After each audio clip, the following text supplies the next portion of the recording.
Good morning students. നമുക്ക് ആദ്യം പ്രാർത്ഥിച്ചിട്ട് ആരംഭിക്കാം. ഒരു നിമിഷം കണ്ണടച്ച് പ്രാർത്ഥിക്കാം. ഓക്കെ, എല്ലാവരും ഇരുന്നോളൂ. അപ്പോൾ നമ്മൾ സ്കൂളുകളിലൊക്കെ വന്നിട്ട് കുറേ ആയല്ലേ, നമ്മൾ വീടുകളിൽ ഇരുന്ന് പഠിക്കുകയാണ്. ഇപ്പോഴത്തെ സാഹചര്യം അതാണ്. എല്ലാവരും സുഖമായിട്ട് വീട്ടിൽ സേഫാണെന്ന് വിശ്വസിക്കുന്നു. വീട്ടിലെ സേഫായിട്ടിരിക്കുന്ന രീതി അവിടെ ഇരിക്കുക. നമ്മൾ ഈ വർഷം തന്നെ പരമാവധി സ്കൂളുകളിൽ എത്താനും പഠിക്കാനൊക്കെ സാധിക്കട്ടെ നമുക്ക് ആദ്യം പ്രാർത്ഥിക്കാം. പ്രാർത്ഥിച്ചുകൊണ്ട് നമുക്ക് ഇന്നത്തെ ക്ലാസ് ആരംഭിച്ചാലോ? ഇന്നത്തെ നമ്മളൊരു പുതിയ പാഠമാണ് ആരംഭിക്കാൻ പോകുന്നത്. പാഠം ഏതാണെന്ന് നിങ്ങൾ തന്നെ കണ്ടുപിടിക്കണം. ഞാനൊരു വീഡിയോ നിങ്ങൾ ആദ്യം കാണിച്ചു നോക്കാം. വീഡിയോ കാണുക. ഒരു സിനിമയ്ക്കകത്തെയാണ്. ഏത് സിനിമയാണെന്നൊക്കെ നിങ്ങൾ കണ്ടതിന് ശേഷം മാത്രം പറയുക. വീഡിയോ കണ്ടോളൂ. പക്ഷേ ഇതിലും മനോഹരമായ വിഷ്വൽസ്, വേൾഡ് ഫേമസ് പാലസുകൾ, historical forts, south Indian culture at its best. നമ്മുടെ ഇവിടെ ഫസ്റ്റ് ഡെസ്റ്റിനേഷൻ പണ്ട് ഹിസ്റ്ററി ടെക്സ്റ്റ് ബുക്കുകളിൽ നമ്മൾ പഠിച്ച വിജയനഗര എംപയറിന്റെ ക്യാപിറ്റൽ ആയിരുന്ന ഹംപിയാണ്. കമ്പി അല്ലടേ, ഹംപി. ഇതൊരു തീർത്ഥാടനമായിട്ട് തീരോ? ഞാനിപ്പോ മലയ്ക്ക് പോയി വന്നേ ഉള്ളൂ. പിന്നെ നമ്മൾ ഹംപിയിലേക്ക് മാത്രമല്ല പോകുന്നത്. 2 ദിവസത്തെ ഹംപി ടൂർ കഴിഞ്ഞ് നമ്മൾ നേരെ വിടുന്നു ഇന്ത്യയുടെ തന്നെ പാർട്ടി ക്യാപിറ്റലിലേക്ക്. IV destination number 2 Goa. ഈ 4 ദിവസം കൊണ്ട് എങ്ങനെ നിങ്ങൾ ഇവിടെയൊക്കെ തിരിച്ചു പോയിട്ട് വരും? സർ, 27th വരെ ക്രിസ്മസ് ഹോളിഡേസ് ആണ്. 28th മുതൽ 31st വരെ ഞങ്ങൾ IVക്ക് വേണ്ടി ലീവ് എടുക്കുന്നു. ഫസ്റ്റ് സൺഡേ ആണ്. സോ ബേസിക്കലി 4 ദിവസം ലീവ് എടുത്താൽ ഞങ്ങൾക്ക് 6 ദിവസം കിട്ടും. ഓക്കെ, വീഡിയോ കണ്ടില്ലേ? നിങ്ങൾക്ക് അറിയാം, നിങ്ങൾ സിനിമയൊക്കെ കാണുന്നവരാണെന്ന് എനിക്ക് നന്നായിട്ട് അറിയാം. ഏത് സിനിമയാണത്? ആനന്ദം. അതെ അതെ, ആനന്ദം സിനിമയിലെ ഒരു സീനാണ് നമ്മൾ കണ്ടത്. ആ സീൻ എന്തായിരുന്നു? വിദ്യാർത്ഥികളെല്ലാവരും കൂടെ ടൂർ പോകാൻ പ്ലാൻ ചെയ്യുന്നതായിരുന്നു അല്ലേ? അത് തന്നെ, നിങ്ങൾ കൃത്യമായിട്ട് തന്നെ പറഞ്ഞു. അപ്പം ഒരു പഠനയാത്ര നടത്തുവാനായിട്ട് അവരാദ്യം നടത്തിയ എന്താണ്? ഒരു പദ്ധതി രൂപീകരിച്ചു അല്ലേ? ഓക്കെ, നമ്മൾ പറഞ്ഞു വരുന്ന പ്രധാന ആശയം ഇത് തന്നെയാണ്. ഇത് കൂടുതൽ മനസ്സിലാക്കുവാനായിട്ട് ഞാൻ നിങ്ങൾക്കൊരു ഉദാഹരണങ്ങൾ പറയാം. ഇപ്പം സാമൂഹ്യശാസ്ത്രമേള, ജില്ലാ സാമൂഹ്യശാസ്ത്രമേള നിങ്ങളുടെ സ്കൂളിൽ വെച്ച് നടത്തുകയെന്ന് തീരുമാനിച്ചു. ഓക്കെ, അങ്ങനെ നടത്തുകയാണെങ്കിൽ നമ്മൾ ആദ്യം എന്തൊക്കെ ചെയ്യണം, എന്തൊക്കെ ക്രമീകരണങ്ങൾ അതിനുവേണ്ടി ചെയ്യേണ്ടതുണ്ട്? എന്തൊക്കെയാണ്? പറഞ്ഞേ അശ്വിൻ, പറഞ്ഞേ. ഓക്കെ, അത് തന്നെ, ഭക്ഷണത്തിനുള്ള സൗകര്യം ഒരുക്കണം. അടുത്തയാൾ, അതെ, സ്റ്റാളുകളും മറ്റും ക്രമീകരിക്കുന്നതിനുള്ള ക്രമീകരണങ്ങൾ നമ്മൾ ചെയ്യേണ്ടിയിരിക്കുന്നു. അടുത്തത് വാഹനങ്ങൾ പാർക്ക് ചെയ്യാനുള്ള സൗകര്യം. അടുത്തത് മെഡിക്കൽ എമർജൻസിക്ക് എന്തെങ്കിലും ആവശ്യമുണ്ടെങ്കിൽ അതെല്ലാം നമ്മൾ നേരത്തെ തന്നെ തീരുമാനിക്കേണ്ടതുണ്ട്. അപ്പോൾ നമ്മൾ ഈ 2 ആശയങ്ങളിലൂടെയും പറഞ്ഞു വരുന്നത് എന്താണ്? പ്ലാനിങ് അഥവാ ആസൂത്രണം എന്ന ആശയത്തിലേക്കാണ് നമ്മൾ എത്തുന്നത് അല്ലേ? ഓക്കെ, എന്താണ് ആസൂത്രണം? അതിൻ്റെ ഡെഫിനിഷൻ ആർക്കെങ്കിലും പറയാൻ പറ്റുമോ? ഓക്കെ, നമുക്ക് ആദ്യം കാണാം. നമ്മുടെ പാഠത്തിൻ്റെ പേര് നമ്മളിന്ന് കാണാൻ പോകുന്നത് സാമ്പത്തിക ആസൂത്രണം എന്ന ആശയത്തെ പറ്റിയാണ്. അപ്പം നമ്മൾ ആസൂത്രണത്തെ പറ്റി കണ്ടു. അപ്പം ഏതൊരു സംഘടനയോ അല്ലെങ്കിൽ സ്ഥാപനമോ എന്തു തന്നെ ആയാലും അതിന് ആസൂത്രണം ആവശ്യമാണ്. കാരണം എന്ത് പരിപാടി നമ്മൾ ചെയ്യണമെങ്കിലും ആസൂത്രണം ഇല്ലാണ്ട് അല്ലെങ്കിൽ പ്ലാനിങ് ഇല്ലാണ്ട് ഒരു കാര്യവും വിജയിക്കാൻ സാധിക്കത്തില്ല. അപ്പോൾ നമുക്ക് ആസൂത്രണം എന്താണെന്നതിനുള്ള ഒരു ഡെഫിനേഷൻ അല്ലെങ്കിൽ അതിൻ്റെ നിർവചനം ആർക്കെങ്കിലും പറയാൻ പറ്റുമോ? ഇല്ലെങ്കിൽ വേണ്ട, ഞാൻ നിങ്ങൾക്കൊരു കാർഡ് തരാം. ആ കാർഡിനകത്ത് ആസൂത്രണത്തിൻ്റെ നിർവചനം എഴുതിയിട്ടുണ്ട്. അതാരെങ്കിലും ഒന്ന് വായിക്കാമോ? ഇല്ലെങ്കിൽ നിങ്ങളുടെ സ്ക്രീനിൻ്റെ ഫ്രണ്ടിലുണ്ടാവും. ആരെങ്കിലും ഒന്ന് വായിച്ചേ. ഓക്കെ, ലഭ്യമായ വിഭവങ്ങൾ ഉപയോഗപ്പെടുത്തി സമൂഹത്തിൻ്റെ ചില സാമ്പത്തിക ലക്ഷ്യങ്ങൾ നേടിയെടുക്കാൻ നടത്തുന്ന മുന്നൊരുക്കത്തെയാണ് സാമ്പത്തിക ആസൂത്രണം എന്ന് പറയുന്നത്. ഒന്നുകൂടെ പറയാം. ലഭ്യമായ വിഭവങ്ങൾ ഉപയോഗപ്പെടുത്തി സമൂഹത്തിൻ്റെ ചില സാമ്പത്തിക ലക്ഷ്യങ്ങൾ നേടിയെടുക്കാൻ നടത്തുന്ന മുന്നൊരുക്കത്തെയാണ് സാമ്പത്തിക ആസൂത്രണം അല്ലെങ്കിൽ എക്കണോമിക് പ്ലാൻ എന്ന് പറഞ്ഞു കഴിഞ്ഞാൽ. എന്താണ് നമുക്ക് എക്സ്പ്ലെയിൻ ചെയ്യാം. ഇപ്പോൾ ഈ പറഞ്ഞതിൻ്റെ ഉത്തരം അല്ലെങ്കിൽ ഇത് എന്താണ് ഇതിനകത്ത് നിങ്ങൾക്ക് മനസ്സിലായെന്ന് ആരെങ്കിലും ഒന്ന് എഴുന്നേറ്റെന്ന് പറയാമോ? ആരെ? രേവതി എന്ന് പറഞ്ഞേ. എന്താണ് ഈ ഡെഫിനേഷനകത്ത് അല്ലെങ്കിൽ നിർവചനത്തിൽ നിന്ന് നിങ്ങൾക്ക് മനസ്സിലായത് എന്താണ്? നമുക്ക് സമൂഹത്തിൻ്റെ ഒരുപാട് ലക്ഷ്യങ്ങളുണ്ട്. ആ ലക്ഷ്യങ്ങൾ നമ്മൾ വരും ക്ലാസ്സുകളിൽ പഠിക്കും. സാമ്പത്തിക ലക്ഷ്യങ്ങൾ, ആ ലക്ഷ്യങ്ങളൊക്കെ നമുക്ക് ഇപ്പോൾ ഞാൻ തുറന്ന് പറയുന്നില്ല എന്താണ് ലക്ഷ്യങ്ങൾ എന്നുള്ളത്. നമുക്ക് അടുത്ത ക്ലാസ്സിൽ വരുന്ന പാഠമാണ്. ഇതിൻ്റെ തുടർച്ചയായിട്ട് വരുന്നവയാണ്. ആ ലക്ഷ്യങ്ങളെ പറ്റി പഠിക്കാം. ആ ലക്ഷ്യങ്ങൾ നേടിയെടുക്കുവാൻ നടത്തുന്ന ചില മുന്നൊരുക്കങ്ങൾ. മനസ്സിലായല്ലോ? നമുക്കത് പിന്നീട് പഠിക്കുമ്പോൾ നമുക്ക് കൂടുതലായിട്ട് മനസ്സിലാകാം. അപ്പം ഏതൊരു സംഘടനയോ അല്ലെങ്കിൽ ഏതൊരു സ്ഥാപനമോ ആണെങ്കിലും അതിന് മുന്നൊരുക്കം അല്ലെങ്കിൽ പ്ലാനിങ് ആവശ്യമാണ്. ഇല്ലെങ്കിൽ കൃത്യമായി കാര്യങ്ങൾ നമ്മൾ നടക്കുകയില്ല. നമ്മൾ ആദ്യമേ കണ്ട ഉദാഹരണമായിരുന്നു. അതിനകത്ത് ഉപജില്ല മത്സരം നമ്മുടെ സ്കൂളിൽ നടത്തുന്നു എങ്കിൽ അതിന് നമ്മൾ മുൻകൂട്ടി തീരുമാനിച്ചില്ല എങ്കിൽ ഓരോ കാര്യത്തിനും സമയത്തെത്തുമ്പോൾ നമുക്ക് ചെയ്യാൻ സാധിക്കുകയില്ല. കൃത്യതയോടെ സമയം പൂർത്തിയാക്കണമെങ്കിൽ നമ്മൾ ആദ്യം വേണ്ടത് പ്ലാനിംഗ് ആണ്, അല്ലെങ്കിൽ മുന്നൊരുക്കമാണ്. എങ്കിൽ മാത്രമേ നമ്മുടെ സാമ്പത്തിക സ്ഥിതി മെച്ചപ്പെടുത്താൻ സാധിക്കുകയുള്ളൂ. എക്കണോമിക് ഗ്രോത്ത് ഉണ്ടാവണമെങ്കിൽ നമ്മൾ പദ്ധതികൾ പ്ലാൻ ചെയ്ത് നടപ്പിലാക്കേണ്ടതുണ്ട്. നമ്മുടെ സമൂഹത്തിൽ ഓരോരോ പദ്ധതികൾ സർക്കാരുകൾ പ്ലാൻ ചെയ്യുന്നു, നടപ്പിലാക്കുന്നു. നിങ്ങൾക്ക് അറിയാലോ, ഓരോരോ പദ്ധതികളും സർക്കാർ നേരത്തെ മുൻകൂട്ടി പ്ലാൻ ചെയ്ത് അതിൻ്റെ എസ്റ്റിമേറ്റ് എടുത്ത് എത്ര ചിലവാകും, അതിൽ നിന്ന് എത്ര ലാഭം ഉണ്ടാവും എന്നുള്ള തീരുമാനിച്ചതിന് ശേഷം മാത്രമാണ് ഒരു പദ്ധതി നടപ്പിലാക്കുന്നത്. അപ്പോൾ പ്ലാനിങ് അല്ലെങ്കിൽ സാമ്പത്തിക ആസൂത്രണം എന്ന് പറയുന്നത് നമ്മുടെ സമൂഹത്തിൻ്റെ അല്ലെങ്കിൽ നമ്മുടെ എക്കണോമിയെ ത്വരിതപ്പെടുത്തുന്ന അല്ലെങ്കിൽ സാമ്പത്തിക വളർച്ചയെ ത്വരിതപ്പെടുത്തുന്ന ഒരു ഫാക്ടറാണ്. അപ്പം സാമ്പത്തിക ആസൂത്രണം എന്താണെന്ന് നിങ്ങൾക്ക് വ്യക്തമായെന്ന് വിശ്വസിക്കുന്നു. നമുക്ക് അടുത്ത ഭാഗത്തിലേക്ക് പോയാലോ? അപ്പോൾ നമ്മൾ ക്ലാസ്സിൻ്റെ ആരംഭത്തിൽ മുതൽ കണ്ടത് എന്താണ്? ആസൂത്രണം എന്താണെന്ന് കണ്ടു, സാമ്പത്തിക ആസൂത്രണം എന്താണെന്ന് കണ്ടു, അതിനുശേഷം അതിൻ്റെ ആവശ്യകതകൾ എന്തൊക്കെയാണെന്ന് കണ്ടു. അപ്പോൾ നമ്മൾ അതിൻ്റെ ഡെഫിനിഷൻ കൃത്യമായിട്ട് പഠിച്ചിരുന്നു. ഓക്കെ, അപ്പോൾ നമുക്ക് ഇന്ത്യയുടെ സാമ്പത്തിക ആസൂത്രണം, എല്ലാ രാജ്യത്തിനും സാമ്പത്തിക ആസൂത്രണം ആവശ്യമാണ് അല്ലേ? നമ്മൾ ഒരു പദ്ധതി പ്ലാൻ ചെയ്യുമ്പോൾ അത് നടപ്പിലാക്കാനും ഒരു ഗവൺമെൻറ് ആവശ്യമാണ്. അപ്പോൾ ഗവൺമെൻറ്റിൻ്റെ ഈ പറഞ്ഞ പദ്ധതികൾ കാലാകാലങ്ങളായിട്ട് നടന്നു വരുന്ന ഓരോ പദ്ധതികളാണ് പിൽക്കാലത്ത് നമ്മുടെ രാജ്യത്തിന് മുതൽക്കൂട്ടായിട്ടുള്ളത്. മുൻകാലങ്ങളിൽ പദ്ധതികൾ പ്ലാൻ ചെയ്ത് നടപ്പിലാക്കിയതിൻ്റെ ഭാഗമായിട്ടാണ് ഇന്നത്തെ വികസനം ഇവിടെ എത്തിയിരിക്കുന്നത്. അപ്പോൾ നമുക്ക് ഇന്ത്യയുടെ സാമ്പത്തിക ആസൂത്രണത്തിൻ്റെ ചരിത്രം അല്ലെങ്കിൽ നാൾവഴി പഠിച്ചു നോക്കാം. അപ്പോൾ അതിനുവേണ്ടി നമുക്ക് ആദ്യമായിട്ട് ഞാൻ നിങ്ങളൊരു ചാർട്ട് കാണിക്കാം. ചാർട്ടിൻ്റെ ആദ്യത്തെ ഭാഗം എന്ന് പറഞ്ഞു കഴിഞ്ഞാൽ നമ്മുടെ ചരിത്രത്തിൻ്റെ അല്ലെങ്കിൽ നാൾവഴിയുടെ ടൈം ലൈനായിട്ട് നമുക്ക് ഡേറ്റുകളടക്കം താഴോട്ട് പോകാം. അപ്പം ചാർട്ട് നോക്കിക്കോളൂ. ആദ്യത്തെ എന്താണ്? ഓക്കെ, അതിനുമ്പോൾ ഞാൻ ഒരു കാര്യം പറയാം. ഇന്ത്യയുടെ സാമ്പത്തിക ആസൂത്രണത്തിൻ്റെ ചരിത്രം ആരംഭിക്കുന്നത് വർഷങ്ങൾ പുറകോട്ട് പോകേണ്ടതുണ്ട്. ഇന്നോ ഇന്നലെയല്ല, ഒരുപാട് വർഷങ്ങൾക്ക് പുറകോട്ട് പോകേണ്ടതുണ്ട് ഇന്ത്യയുടെ സാമ്പത്തിക ആസൂത്രണ ചരിത്രം പഠിക്കണമെങ്കിൽ. അതായത് 1947 മുന്നോടിയായി സ്വാതന്ത്ര്യം ലഭിക്കുന്നതിന് മുന്നേ ഇന്ത്യയുടെ സാമ്പത്തിക ആസൂത്രണം ആരംഭിച്ചതാണ്. അത് ആരംഭിക്കുന്ന പ്രധാനപ്പെട്ട ഒരു വ്യക്തിയിലൂടെയാണ്. ആരാണ്? ദാദാഭായ് നവറോജി നിങ്ങൾ കേട്ടിട്ടുണ്ടാവും, നിങ്ങൾ മുൻ ക്ലാസ്സുകളിൽ പഠിച്ചിട്ടുണ്ട് അദ്ദേഹത്തിൻ്റെ ചോർച്ചാ സിദ്ധാന്തത്തെ പറ്റി അല്ലേ? ഇല്ലെങ്കിൽ ഡ്രെയിൻ തിയറി എന്ന് പറയാം. എന്താണ് ചോർച്ചാ സിദ്ധാന്തം?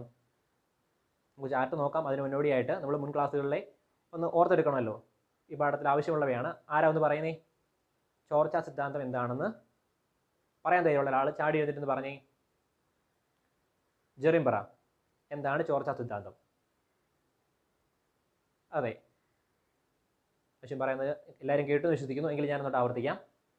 ബ്രിട്ടീഷുകാർ ഇന്ത്യ ഭരിച്ചിരുന്ന കാലത്ത് ഇന്ത്യയുടെ സമ്പത്തും അല്ലെങ്കിൽ സാമ്പത്തിക സ്ഥിതി ചോർത്തി ബ്രിട്ടീഷ് രാജ്യത്തിൽ അല്ലെങ്കിൽ അവരുടെ രാജ്യത്തിലേക്ക് കൊണ്ടുപോകുന്നത് എപ്രകാരമാണെന്നാണ് അദ്ദേഹം ദാദാഭായ് നവറോജി വിശദീകരിച്ചത്. എങ്ങനെയൊക്കെയായിരുന്നു? ഒന്ന്, ടാക്സ് വഴി, ഇന്ത്യക്കാർ അവർക്ക് ബ്രിട്ടീഷുകാർക്ക് കൊടുത്തിരുന്ന ടാക്സ് വഴിയും, മറ്റൊന്ന് ബ്രിട്ടീഷുകാരായ ഉദ്യോഗസ്ഥർക്ക് നമ്മൾ നൽകിയിരുന്ന പണം അല്ലെങ്കിൽ അവരുടെ ശമ്പളം എന്നിവ അവരവരുടെ രാജ്യത്തിലേക്ക് കടത്തിയിരുന്നു. മറ്റൊന്ന്, ഇന്ത്യൻ ഉൽപ്പന്നങ്ങൾ ബ്രിട്ടീഷ് അങ്ങോട്ട് ബ്രിട്ടനിലോട്ട് കയറ്റി അയച്ചതിന് ശേഷം അവിടെ അത് ഫൈനൽ മെറ്റീരിയലായി ഉണ്ടാക്കിയതിന് ശേഷം തിരിച്ച് ഇന്ത്യയിലേക്ക് എത്തിയതിന് ശേഷം ഇന്ത്യയിൽ അവർ കച്ചവടം ചെയ്തിരുന്നു. അപ്പം ഇന്ത്യയുടെ സമ്പത്തെല്ലാം നേരെ ബ്രിട്ടനിലോട്ട് ഒഴുകിയിരുന്നു. ഈ 3 മാർഗത്തിലൂടെയായിരുന്നു ഇന്ത്യയിലെ സമ്പത്തുകളെല്ലാം ബ്രിട്ടനിലോട്ട് പോയിക്കൊണ്ടിരുന്നത്. ഇന്ത്യ അങ്ങനെ ദരിദ്ര രാജ്യമായി മാറുകയാണ് എന്നാണ് അദ്ദേഹം പഠിപ്പിച്ചിരുന്നത്. അപ്പം ഇന്ത്യയുടെ സാമ്പത്തിക ആസൂത്രണത്തിന് ഏറ്റവും വലിയ സംഭാവന നൽകിയൊരു വ്യക്തിയാണ് അദ്ദേഹം. ഓക്കെ, അപ്പം നമ്മൾ ദാദാഭായ് നവറോജിയുടെ ചോർച്ചാ സിദ്ധാന്തത്തെ പറ്റി കണ്ടു.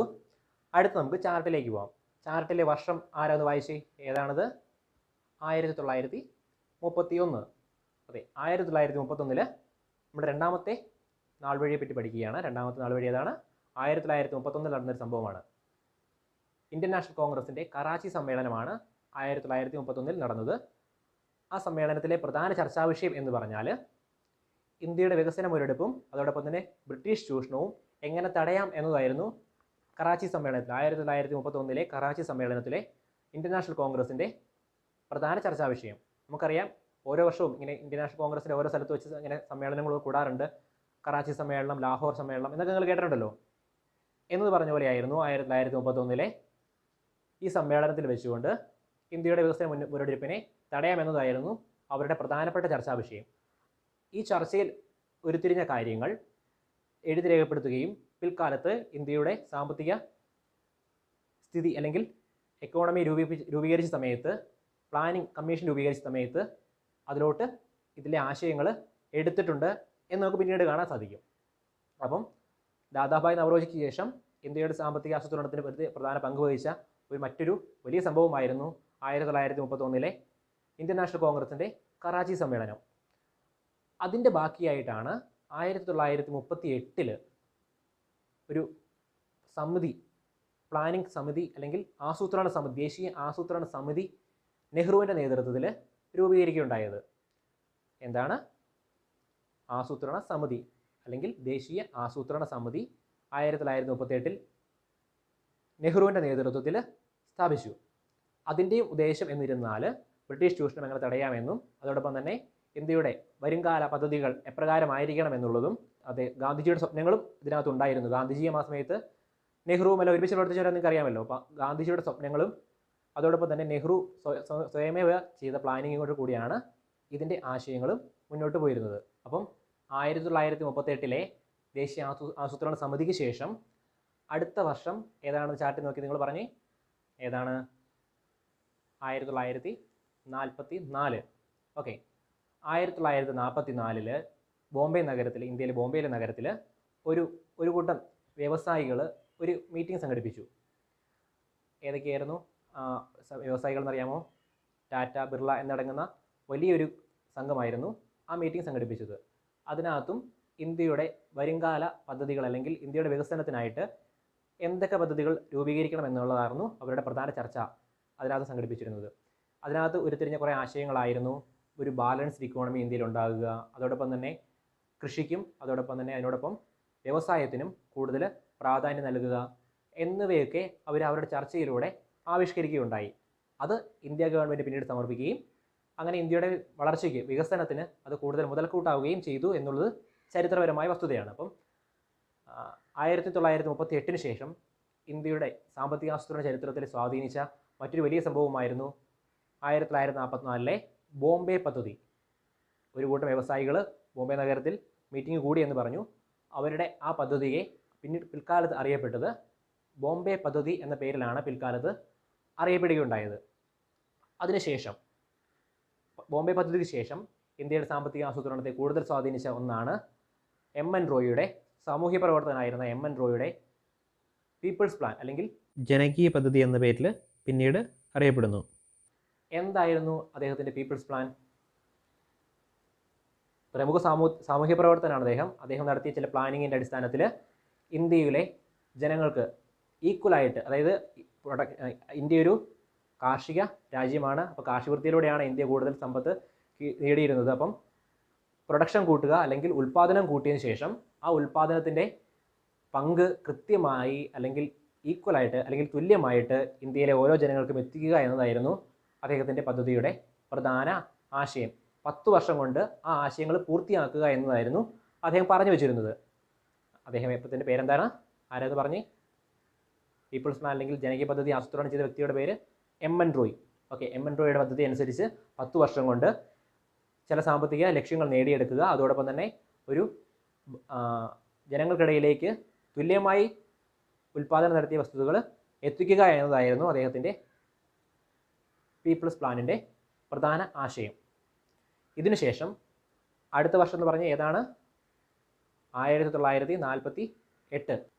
അപ്പം 1948 സ്വതന്ത്ര ഇന്ത്യയുടെ ആദ്യത്തെ വ്യാവസായിക നയം രൂപീകരിക്കുകയുണ്ടായി. നമുക്കറിയാം, ഓരോ വർഷവും ഓരോ വ്യവസായ നയങ്ങൾ, ഓരോ മാറി വരുന്ന സർക്കാരുകൾ ഓരോ വ്യവസായ നയം രൂപപ്പെടുത്താറുണ്ടെന്ന് നമുക്കറിയാം. അതോടൊപ്പം തന്നെ സ്വതന്ത്ര ഇന്ത്യയുടെ ആദ്യത്തെ വ്യവസായ നയം രൂപപ്പെടുത്തിയത് 1948. അപ്പോൾ നമ്മൾ ആദ്യം തൊട്ടേ കണ്ടിരുന്നു 1931 തൊട്ട് കണ്ടു, 31, 38, 44, അവസാനം 48 സ്വതന്ത്ര ഇന്ത്യയുടെ ആദ്യ വ്യവസായ നയം രൂപീകരിക്കുന്നതായിട്ട് കണ്ടു. ആ വ്യാവസായിക നയവും പിൽക്കാലത്ത് ഇന്ത്യയുടെ വികസനത്തിന് മുതൽക്കൂട്ടായിട്ടുണ്ട്. നമുക്കറിയാം, ഇങ്ങനെ ഓരോ പ്ലാനിങ്ങുകൾ നടത്തിയതിന് ശേഷം അവിടെ രൂപീകരിച്ച ഓരോ പദ്ധതികളും പിൽക്കാലത്ത്, അതായത് നമുക്കറിയാം പ്ലാനിംഗ് കമ്മീഷൻ അല്ലെങ്കിൽ ആസൂത്രണ കമ്മീഷൻ രൂപീകരിച്ചതിന് ശേഷം ഇന്ത്യയിലെ പഞ്ചവത്സര പദ്ധതികൾ ഉണ്ടായിരുന്നു. നമുക്കറിയാം, ഓരോ പഞ്ചവത്സര പദ്ധതികൾ കൊണ്ടാണ് പിൽക്കാലത്ത് ഇന്ത്യയുടെ വികസനം ഇപ്പോൾ കാണുന്ന അവസ്ഥയിൽ എത്തുവാൻ കാരണം. അപ്പോൾ ഇങ്ങനെയുള്ള ഓരോ പദ്ധതികളും ഇന്ത്യയുടെ വികസനത്തിന് മുതൽക്കൂട്ടായിട്ടുണ്ടെന്ന് നമുക്ക് കാണുവാൻ സാധിക്കും ചരിത്രത്തിൽ പുറകോട്ട് നോക്കിക്കഴിഞ്ഞാൽ. അതോടൊപ്പം തന്നെ ഇതോടൊപ്പം കൂട്ടിച്ചേർത്ത് കാണിച്ചൊരു വ്യക്തിയാണ് എം. വിശ്വേശ്വരയ്യ. ആരാണെന്നറിയാവോ അദ്ദേഹത്തിൻ്റെ ചിത്രം നോക്കിക്കോളൂ, സ്ക്രീനിലുണ്ട്. ഇന്ത്യയുടെ സാമ്പത്തിക ആസൂത്രണത്തിൻ്റെ പിതാവ് എന്നറിയപ്പെടുന്ന വ്യക്തിയാണ് എം വിശ്വേശ്വരയ്യ. അദ്ദേഹം തൻ്റെ പുസ്തകത്തിലൂടെ തൻ്റെ ആശയങ്ങൾ ഇന്ത്യയോട് വിളിച്ചു പറയുകയുണ്ടായി. അദ്ദേഹത്തിൻ്റെ പുസ്തകത്തിൻ്റെ പേരിതാണ് ഇന്ത്യയുടെ ആസൂത്രിത സമ്പദ് വ്യവസ്ഥ എന്നാണ് അദ്ദേഹം എഴുതിയ പുസ്തകത്തിൻ്റെ നാമം. അതുകൊണ്ട് തന്നെയാണ് അദ്ദേഹത്തെ ഇന്ത്യയുടെ സാമ്പത്തിക ആസൂത്രണത്തിൻ്റെ പിതാവായി കണക്ക് കൂട്ടാനും കാരണം. അപ്പോൾ നമ്മൾ ഇന്നത്തെ ക്ലാസ്സിൽ ആരംഭത്തിൽ മുതൽ കണ്ടവ എന്തെയാണ്? നമ്മൾ ഒരു സിനിമയിലൂടെ നമ്മൾ തുടങ്ങി. അപ്പോൾ നമ്മൾ കൃത്യമായി എന്തിലാണ് പ്ലാനിങ് അല്ലെങ്കിൽ ആസൂത്രണം എന്താണെന്ന് നമ്മൾ അതിലൂടെ കണ്ടുവന്നു. അതിനുശേഷം ആസൂത്രണത്തിൻ്റെ ഡെഫിനേഷൻ നമ്മൾ കണ്ടു. എന്തായിരുന്നു?